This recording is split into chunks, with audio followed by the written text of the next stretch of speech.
بسم الله الرحمن الرحیم. راځو د خیر سره درس ته. تېره ورځ مو څه شو ویله؟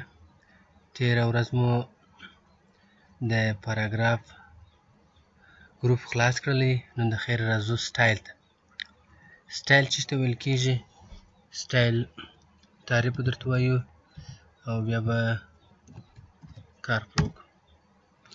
سټایل خپله پیشن ته ویل کېږي، یعنې فارمټ سټایل د خط هغه پیشن، یعنې د خط ته یو پیشني سټایل ورکول، مثلا د خط هغه شکل ښایسته کول. نو دغه فارمټونه دي. که غواړو چې فارمټ ورکړو، مثلا زه دغه سټایل غواړم، یا دغه فارمټ غواړم ولیکم، یا دا غواړم دغه ورکړم، یا مثلا دا غواړم، یا مثلا دا غواړم. هر رقم سټایل چې تاسو غواړئ هغه رقم سټایل ورکولی شئ. ګوره هیډینګ 3 دلته هیډینګ 1 دی، هیډینګ 2 دی، هیډینګ 4 دی، دا ټایټل دی. ستاسو په خوښه باندې تاسو کولی شئ چې سټایل ورکړئ و فونټ خط لیکنې ته. ستاسو دا کوم ډیټیلز تاسو دلته لیکلي دي هغه ته سټایل ورکړئ. مثلا که څوک راته وایي چې مثلا عنوان یې لیکې، عنوان ته خط ورکوي، سټایل ورکوي نه.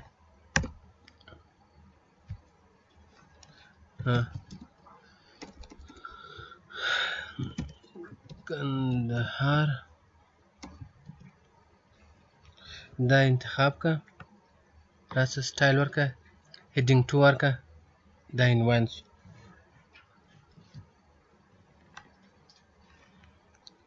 تاسو کولی شئ چې خپل په خوښه باندې څنګه عنوان چې څنګه دغه چې غواړئ ټایټل ته څنګه عنوان ورکړئ مثلا، یا څنګه سټایل ورکړئ، هغه ستاسو په خوښه ده. تاسو څه رقم سټایل غواړئ جوړ کړئ، هغه رقم سټایل درته جوړوي.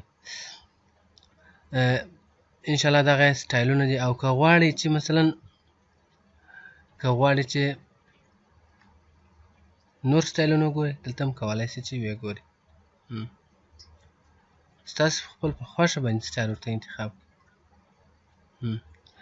او که غواړئ چې یا مثلا ګریټ سټایل، زه غواړم خپل ځان لپاره یو سټایل جوړ کړم. مثلا دا سټایل ما په لاس جوړ کړلی، دا سټایل 1 شو، سټایل 1 دی. مثلا دلته ورته لیکې نوم یې چیش دی، نوم یې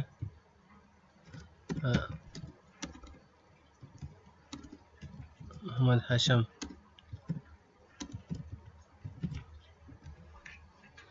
دا په دغه نامه باندې زه ثبتوم. که موږ کله غواړو د دې سټایل څخه استفاده وکړو، نو راسئ دلته وګورئ.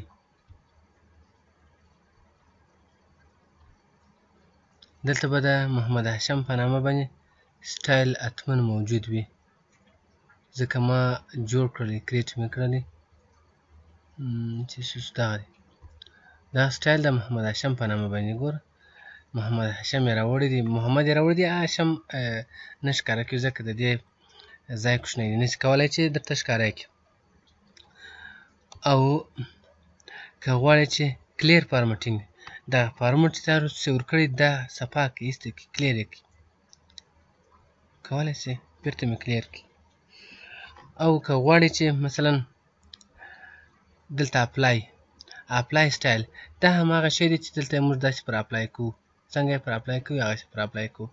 دلته هم کولی شئ چې پر اپلای کړئ. هیډینګ 1 دی، هیډینګ 3 دی، هیډینګ 2 دی. دا هغه شی دی چې همدلته تاسو یې لوړ ګورئ، دلته دا دی عینون هغه شی دی. او نور کوم دا شی نشته پکې چې هر شی غواړئ هغه رقم دلې هلته هم دلته هم دی. ټول هغه سټایلونه دي، تاسو کولی شئ ورې کړئ. انشاءالله بیا تاسو ورسره وګورئ، کومه پوښتنه کوم سوال و بیا دې دغه کوو. دا موډیفای کې مثلا هغه شی دی، فارمټینګ یې څنګه دی، څه رقم فارمټ ورکوي. مثلا دا چې موږ څه ویل چې فارمټ، څه رقم فارمټ ورکوي. مثلا څونه اندازه وي د خط، لکه هلته چې مو ویله مثلا بولډ وي، ایټالیک وي،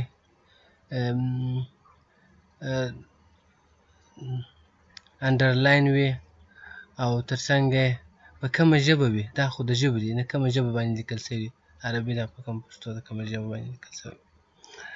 او دلته سپیسینګ دی، څونه اندازه سپیس ورکوي، کومې خواته یې کوي، رایټ لیفټ. هلته مو مخکې که ستاسو یاد وي دلته مو دا ټول ویلي دي، دا مو ټول دغه دي ویلي. دا یې د سانتیا په خاطر باندې دلته راوړي دي چې مثلا تاسو دلته اخته یاست دلې کار ته وکړئ. انشاءالله دا به موږ ویلي وي، خو بونګش ویلو ته یې ضرورت نشته، ځکه وخت هم ضایع کوي او تېر سوي شی هم دي. که بیا هم چا سوال پکښې درلودلی، پوښتنه یې پکښې درلودله، کولی شي چې هر وخت د دې پوښتنه وکړي، انشاءالله ځواب یې که مې په هغه ګړي زده وو په هغه ګړي به ورته ووایم، که مې په هغه ګړي زده نه وو حتما به زه در پیدا کوم او ستاسو د دې سوال جواب به انشاءالله درته راوړم. په دې کې خو انشاءالله شی نشته، دا مې ټول درته وویله. راځو بله موضوع چې زموږ خاصه موضوع ده، ریپلیس دی پاینټ دی. مثلا زه وایم چې زه غواړم یو څه شی پیدا کړم، یو شی سرچ کړم پیدا کړم، کنټرول اف یې شارټکټ لار ده. مثلا زه غواړم چې پیدا کړم ویډیو پیدا کړم، ویډیو ګوره ویډیو پیدا کړله، چیرې پیدا کړله، مثلا دغه 2 ځایه 3 ځایه په هایلایټ درته وویله چې دغه دا یې ریزلټ دی چې دلته مې درته پیدا کړی دی، او دا یې مثلا په دغه صفحه کې په دغه پیج کې ده چې اوس موږ ولاړ یو، د هغه یو پیج خط موږ لیکلی دی، په دغه یو پیج کې دي. مثلا که موږ ډېر پیجونه لیکلي وي، مثلا ما 100 پیجه 50 پیجه لیکلي وي، دی په هغه پیجونه راته رااړوي چې مثلا په دغه پیج کې دغه ویډیو شته. او هیډینګ، دا هیډینګ هغه مثلا چې دی په کوم دغه والی دی، په دغه هایلایټ یې والی دی، هغه هیډینګ دی راته ښیي. یعنې موږ دغه ګوره دا څو ځای دي، کولی شئ تاسو خپله دلته سرچ هم کړئ چې خپل هغه علامه یې درته ورسي چې مثلا دغه ځای کې تاسو چې کوم شی غواړئ دلته دی. ګوره کلیک وکړئ، هلته ولاړلئ، دې ویډیو ته راغلئ، دې ویډیو ته راغلئ، دې ویډیو ته راغلئ. دا 4 ویډیوګانې دي چې موږ غوښتل چې ویډیو پیدا کړو، سرچ کړو، په خپل خط کې چې کوم موږ شی لیکلی دي هغه مو پیدا کړي. دوم راځو اډوانس پاینټ. اډوانس پاینټ یعنې خاص یو شی راته پیدا کړه. څنګه خاص شی راته پیدا کړه؟ څه شی مثلا ته غواړې چې راته پیدا یې کړه، هغه خاص شی ته غواړې په دې اډوانس کې ته پیدا کولی شې. مثلا زه ورته وایم ویډیو راته پیدا کړه، ویډیو راته پیدا کړه، ویډیو خو راته پیدا کړله. زه ورته وایم داسې یو لغت ته پیدا کړه چې مثلا په دې کې چې دغه کله تاسو وایئ میچ کیز، مثلا زه وایم چې 4 لغات یې ورته ولیکئ، که مثلا غټه یې درته ولیکه غټه یې درته پیدا کړي، که کوچنۍ یې ورته ولیکه کوچنکه یې درته وایم یې راته پیدا کړه. ټول هایلایټ دا دی، یعنې کوم یګان چې تاسو غوښتي دي مکمله پکښې کې دي. خو که په دې کې تاسو وګورئ په دې کې غټه ای هم شته، خو غټه ای یې نه درته پیدا کړې، ځکه موږ ټول چې زه څه غواړم هغه راته پیدا کړه. یعنې اډوانس پاینټ یعنې خاص پاینټ، یو خاص پیدا کېدله. که زه ورته لیکم مثلا چې کې راته پیدا کړه، یا مثلا زه غټه ای راته پیدا کړه، ما ورته انتخاب کړلی چې کومه ای راته پیدا کړه، غټه ای راته پیدا کړه.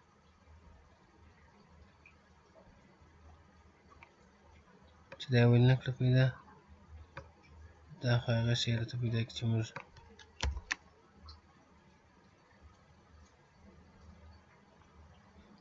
زه ورته وایم غټه یې راته پیدا کړه.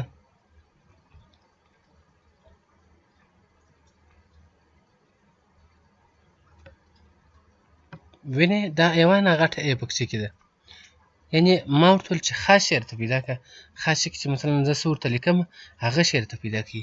ما ورته ویل ای راته پیدا کړه کوچنکه، ډېرې یګانې چې پکښې کې ټوله راته پیدا کړلې. او بیا مې ورته چې غټه یې راته پیدا کړه. نورو ډېرې کوچنکې یګانې پکښې یوه یې نه ده پیدا کړې، یوازې هغه اډوانس فایند راته وکړي، یعنې هغه خاص فایند، یعنې خاص پیدا کېدنه یې راته پیدا کړه چې یوازې دا غټه ای دلته وه. مثلا که کې دغسې ورته انتخابوم، که غټه یا کوچنۍ کې، همهر لغت چې ورته انتخابوئ هغه شی درته پیدا کوي چې تاسې ورته لیکئ. او ورپسې پسې په دې کې دغه 2 3 4 کمانډه دي، دغه کار کوي، نور ما کتلی دي، نور کار نه کوي. فایند وایم چې زه غواړم چې د ورډ د قانون له مخې څخه کله چې موږ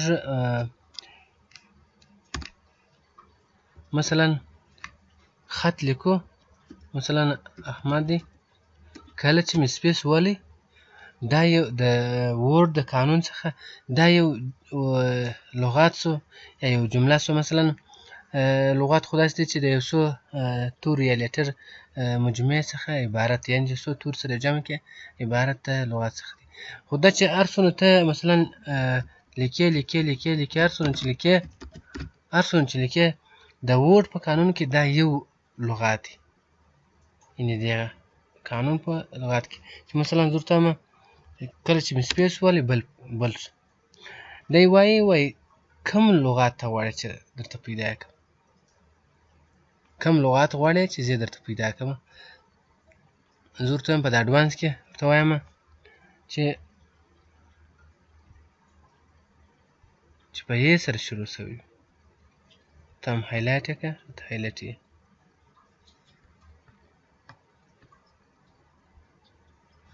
ولې نه پیدا. احمد موږ خدای دلته ولیکئ لاندې که ستاسو ورته فکر شوی وي.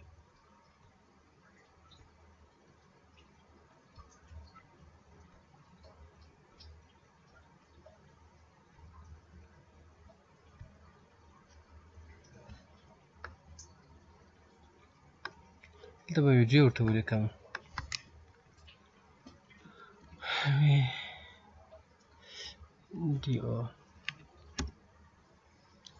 ګورئ دا دې راته پیدا کړي، یعنې دغه یو لغات یې راته پیدا کړي. او دریم یو دغه لا وایي دا ساوند لایک انګلیش، یعنې مثلا دا د ساوند میچنګ دی. مثلا دا معنا ګوره چې په اواز کې یو شی وي لغاتونه یې جلا. ګوره فین او پین، ګوره دلته چې اوس زه درته وایم چې دا راته پیدا کړه، دی به چې وکړي راته پیدا به کړي، خو دواړه خو جلا لغاتونه دي، ځکه د دوی ساوند یعنې دوی هغه تلفظ سره یو شی دی، د تلفظ د لحاظ څخه دی راته پیدا کوي. نو دی به اوس راته پیدا کړي.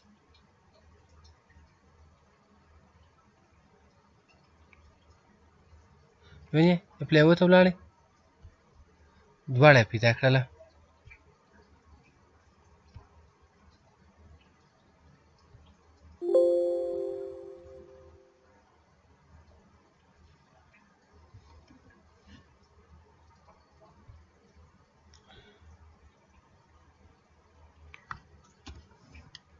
پین څه راته پیدا کړه؟ پین. ګوره ما پین ورته ولیکي، PIN مې ورته ولیکي، دی دا بل هم راته پیدا کوي. وینې دواړه راته پیدا کړه. دا په دې معنا چې د اواز د یووالي په خاطر باندې چې د دې اوازونه سره یو شی دي، ساوند لایکینګ دی، نو په دې خاطر باندې دا بل پوینټ. او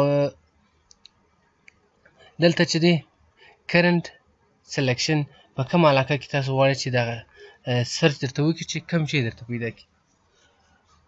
مثلا زه ورته وایم په مین ډاکومنټ کې، یعنې په ټوله زما په دغه ډاکومنټ کې، یعنې دغه کرنټ چې ما درته مشخص کړی یا ما درته ویلي چې په دغه علاقه کې دغه شی درته پیدا کړه، نو موږ همیشه مین ډاکومنټ ته انتخاب. نیکسټ فایند راته پیدا کړه، ګوره راتلونکې، او کلوز ختم یې کړه، بند یې کړه. او دغه څو شیان چې دي دا ما خپله ډېر زور پر والدی، خو پر ډېر شیان مې اپلای کړی دی، کار نه کوي. راځو پاین مو انشاءالله خلاص کړي. کومه پوښتنه سوال و کولی شئ چې بیا په راتلونکي درس کې راسره مطرح کړئ.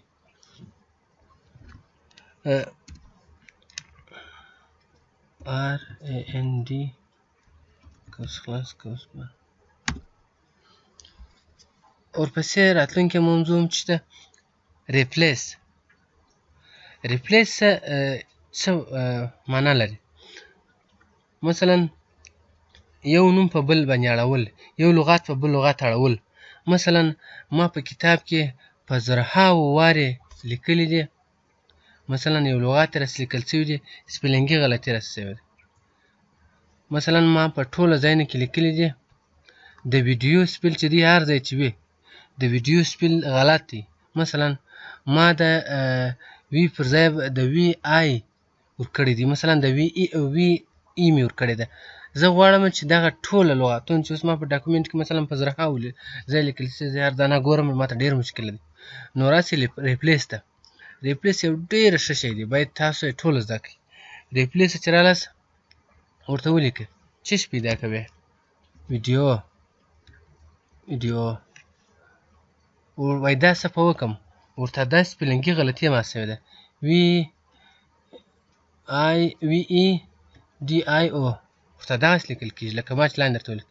وایي ټوله غواړې ریپلیس یې کړئ که یو دانه غواړې، یا ورته ټوله راته ریپلیس کړئ.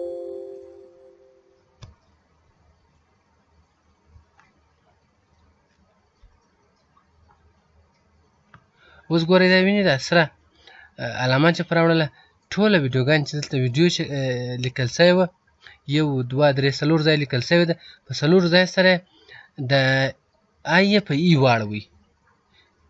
نو که تاسو داسې سپیلنګي غلطي کړې په زرهاوو ځایونو کې چې وي، تاسو کولی شئ چې په ریپلیس په یوه کلیک باندې ټوله واړوئ. زه ورته وایم بېرته یې پخواني حال ته واړوه، هغسې ښه دي. مثلا زه ورته وایم ویډیو،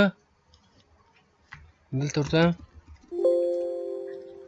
وی ای ډي آی او ورته وایم راسه دلته چې واړوه وی آی ډي او، مثلا ټوله هغه شکل ته واړوه چې اصلي شکل یې دی. تاسې وګورئ انشاءالله ټوله به اوږدې ویډیو وینئ، ټوله یې واړوله. یعنې د دا معنی چې ستاسې کله په ډاکومنټ کې په زرهاوو لغاتونه یو لغات په زرهاوو وارې غلط شوی دی، مثلا یو لغات یې ولیکئ احمد یې ولیکئ، احمد یې سپیلنګي غلطي وکړه، ته زر ځای لیکلی د احمد، اوس نو چې د هر دانه جلا جلا رااړئ، هر دانه جلا جلا ډېر وخت څخه نیسي. ته راسه ریپلیس کې سرچ وکړه، ورته احمد هغه رقم چې څنګه تا لیکلي هغه رقم ورته ولیکه او دلته یې ریپلیس یعنې واړوه، په دغه یعنې واړوه، مکمل به په یې درته واړوي. دا د ریپلیس موضوع ده چې ډېر ښه شی دی، بیخي ښه شی دی. کولی شئ چې په ډېره اسانۍ سره خپل په ډاکومنټ کې تاسو کوم تغییرات راولئ راولئ. حتی چې هر څو واره یو شی غلط شوی وي ورته وارخطا کېږئ مه، ډېر یې په اسانۍ اړوئ. ورپسې راځو ګوټو ته، یعنې مخ ته ولاړ شئ. په هغه کې ډېر شیان دي چې کنټرول جی شارټکټ کې ده، د ریپلیس کنټرول اچ شارټکټ دی. که غواړئ چې یو شی واړوئ ریپلیس یې کړئ، کنټرول اچ شارټکټ دی، کولی شئ چې واړوئ. او ګوټو تلل مخ ته کنټرول جی شارټکټ کې ده. ګوره مخ ته ولاړ شئ، چیرې ته ځئ؟ سیکشن ته ځئ، لاین ته ځئ، بوک مارک ته ځئ، کومنټ ته ځئ، فوټ نوټ ته ځئ. موږ دلته یوازې څه ویلي دي؟ سیکشن پاته دی، پیج مو لاین مو ویلي دي، بوک مارک دا ټوله شیان راتلونکي دي. په کومنټ کې دا شیان ټول راځي، په انسرټ، په ډیزاین، په لی اوټ، په ریپلیس او میلینګ او ویو، په دې ټولو کې دغه شیان راځي. بیا به انشاءالله تاسو خپل ورسره عادي شي. نور انشاءالله په دې کې په ریپلیس کې شی نشته. راځو سلیکشن ته. سلیکشن زه غواړم چې دا خط انتخاب کړم. مثلا که زه غواړم ټول خط انتخابوم نو کنټرول ای شارټکټ ده، لنډه لار یې کنټرول ای ده. مثلا زه ورته وایم سبجیکټ ده. اوس دلته راځو ورپسې پسې سبجیکټ. مثلا زه سبجیکټ چې ته ویل یو شیپ مې ورته اډ کړلی، کله چې زه دا شفت اډوم، دا شفت مې اډ کړلی، دا زه انتخابوم، دی نه انتخابېږي، دی نه انتخابېږي. نو راسه چې ورته ولیکه، چې وکړه سبجیکټ انتخاب کړه، سلیکټ کې راسه سبجیکټ انتخاب، ګوره ټول انتخاب کړه. که ستاسو هغه تېر وارې ما پیدا چې ما دی انتخاب کړه، دی ګرده نه دی انتخاب چې ګوره د هر دانه معلومېږي دا دی انتخاب شوی. راسه اوس ساده انتخاب وکړه،